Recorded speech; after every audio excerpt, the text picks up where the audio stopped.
In today's video, inshallah Azza wa Jal, you will be learning the shortest surah of the Holy Quran, which is Surah Al-Kawthar.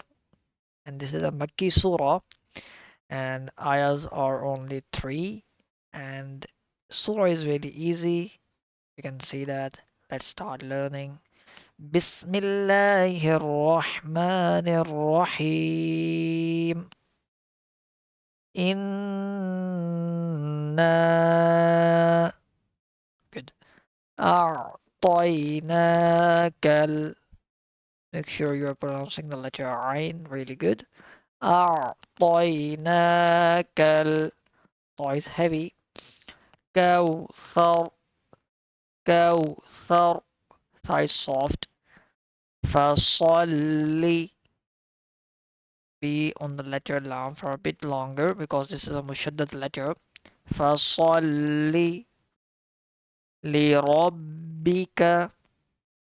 لربك وانحر. وانحر. Good. Inna shani'aka.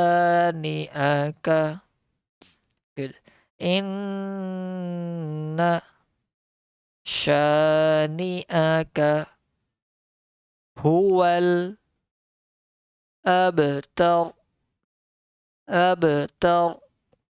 Yes, this is the easiest surah of the Holy Quran. Surah is very easy. Practice word by word.